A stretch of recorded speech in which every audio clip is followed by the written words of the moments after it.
안녕하세요. 파상관제인 홍익필 변호사입니다. 이번 시간에는 개인회생 절차의 폐지 시와 변제계획 인가 후의 법원 사무관 등의 업무를 한번 알아보겠습니다. 인가 여부 결정에 수반하여 처리할 사항, 인가 결정 시 변제계획 인가 결정은 선고하도록 되어 있으나 이때의 선고는 미리 지정된 기일에 법정에서 하는 것을 보지 않습니다. 이미 설명했어요. 따라서 선고조서의 작성은 필요하지 않습니다. 변제계획 인가 결정은 주문, 이유 요지와 변제계획 요지를 공고해야 되고 송달은 하지 아니할 수 있습니다.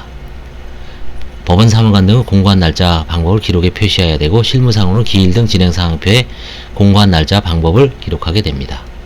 변제계획 인가 결정에 대해 즉시 항고가 접수될 수 있습니다. 이 경우 법원은 담보제공명령이나 변제계획 수행 지정 결정을 할 수 있습니다. 변제계획 수행 지정 결정의 기재례, 법원 사무관 등 항고장의 접수, 각 결정의 송달, 항고법원의 기록 송무 등 업무를 처리합니다.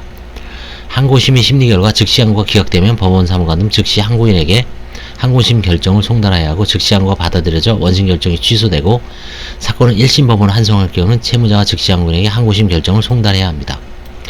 불인가 결정 시 법원은 변제계획 불인가 결정에 관해서도 선고하고 주문, 이유, 요지를 공고해야 됩니다.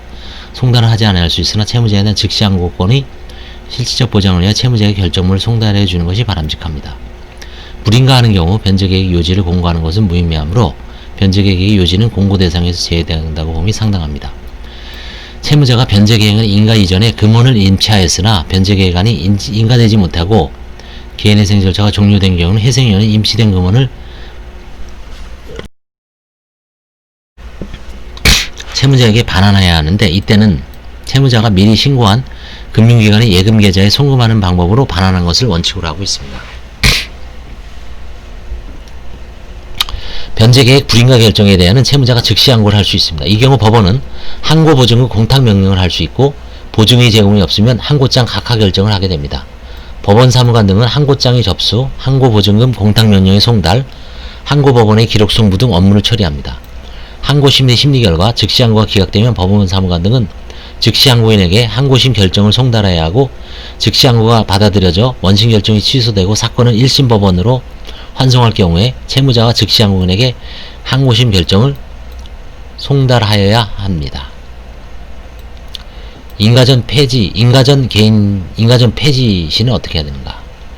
620조 제1항 1호에 해당하는 사유가 있거나 620조 제1항 2호에 해당하는 경우라도 채무자가 개인회생 절차 폐지 신청을 하는 경우에는 법원은 개인회생 절차 폐지 결정을 하게 되고 법원의 심리 결과 채무자가 제출한 변제계획안을 인가할 수 없을 때에 해당하는 경우에는 변제계획 불인가 결정이 확정되면 법원은 개인회생 절차 폐지 결정을 하게 되죠.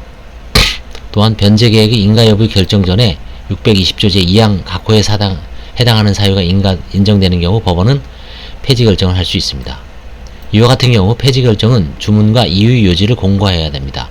이 경우 송달을 하지 않아야 할 수 있으나 채무자에 대한 즉시 항고권의 실질적 보장을 위하여 채무자에게 결정문을 송달해 주는 것이 바람직하다고 하고 있습니다. 인가 후 변제계획의 수행기간 동안 인가 후에는 변제계획 수행이 수년간에 걸쳐 이루어지게 되는데 인가가 된 것만으로는 사건이 조국 처리되지 않으므로 기록은 보존 처리하지 않고 계속 진행 중인 사건으로 보관해야 합니다. 법원 사무관 등 인가 후 채권 양도 등 각종 변동사항에 관한 처리 등의 업무를 하고 있습니다. 변제계획이 수행이 완료되는 경우 면책신청 변제계획이 수행이 완료된다면 당사자도 면책신청이 접수되고 법원은 이에 대해 면책결정 또는 면책불허가 결정을 하게 되겠죠. 면책신청이 없더라도 재판부의 직권에 의해 면책결정 또는 면책불허가 결정을 할 수 있습니다. 이에 따라 법원 사무관 등은 신청서의 접수, 결정, 송달 등 업무를 처리합니다. 면책 신청서의 접수에 있어서 접수 담당자는 변제의 완료를 증명하는 서류 등 규칙 제94조 소정의 서류가 제대로 첨부되었는지를 확인해야 됩니다. 면책 신청에 대해서는 별도의 사건 번호가 부여되지 않으므로 개인 회생 사건 기록과 별도로 기록을 조제하지 않고 면책 신청서, 면책 여부에 관한 결정서 등은 사건 기록에 가철하게 됩니다. 법 624조 제1항에 의한 면책에 있어서는 이게 일반적인 면책, 변제 수행을 완료한 다음에 하는 면책이죠. 법 624조 제2항에 의한 이건 특별 면책이죠. 불가피한 사유에 의해서 그 다음에 파산으로 했을 때보다 더 많이 주고 변경이 불가능한 경우 세 가지 요건이 있죠. 면책 경우와 달리 이해관계인의 의견을 듣는 필요적 절차가 없으므로 면책 신청서를 이해관계인 송달할 필요는 없습니다. 면책 신청에 첨부된 자료나 또는 회생인의 보고 등 기록상 나타난 사정만으로는 변제 완료 여부의 인정이 어렵다고 보이는 경우에는 법원이 채무자에게 필요한 자료를 제출케 하거나 이해관계의 의견을 청취하거나 때로는 채무자를 신문할 수도 있습니다. 면책결정 공고하고요. 다만 송달은 하지 않을 수 있습니다. 면책결정문이 공고 기재래 면책 불허가 결정이 송달은 채무자에게 하면 족합니다. 면책 여부의 결정에 대해 즉시항고가 접수될 수 있습니다. 법원사무관 등은 항고장의 접수 등 업무를 처리해야 되고 면책 결정이 확정되면 개인회생 절차는 종결되므로 법원사무관 등은 사건을 종국 처리하고 기록을 보존하면 됩니다. 면책 취소 신청 면책이 된 후에도 이해관계인 면책이 취소를 신청할 수 있고 법원은 이해관계인과 채무자를 신문한 후 면책 취소 여부에 관한 결정을 하게 됩니다. 법률이 이해관계인만을 신문 대상으로 정하고 있으나 개인회생 예규 15조는 채무자의 신문을 규정하고 있습니다. 변제계획이 제대로 이행되지 않을 경우, 절차 폐지 신청이 접수되는 경우, 변제계획이 제대로 이행되지 않을 때는 개인회생자가 폐지되는 경우가 있게 됩니다. 이해관계로부터 폐지 신청가 접수되고 폐지 여부에 대한 결정이 내려지게 됩니다. 신청이 없더라도 재판부의 직권으로 폐지 결정을 할 수도 있습니다.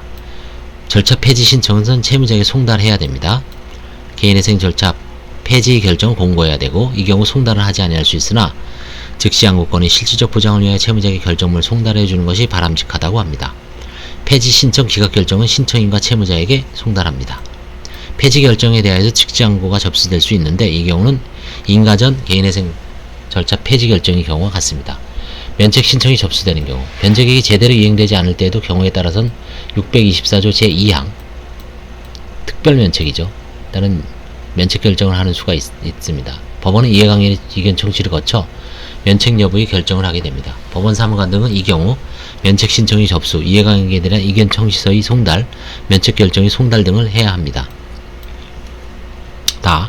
변제계획 변경이 제출되는 경우, 변제계획에 따른 변제가 완료되기 전에는 채무자 회생위원 또는 개인회생 채권자가 변경안을 제출할 수 있습니다. 이 경우 법원은 변제계획 변경안을 송달하고 개인회생 채권자 집회기일을 열어 인가요건이 충족되면 변제계획안 변경에 대한 인가결정을 하게 될 것이므로 법원사무관 등은 변제계획안의 송달, 개인회생 채권자 집회조서의 작성, 인가결정의 공고 등 업무를 처리해야 합니다.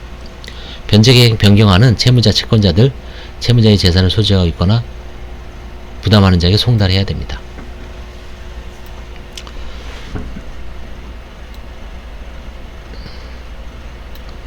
다 끝났습니다. 이건 사실 법원 실무관이나 사무관들이 명확하게 실수하지 않기 위해서 이 양식을 설명하기 위해서 다시 중언비언한 거죠, 사실은.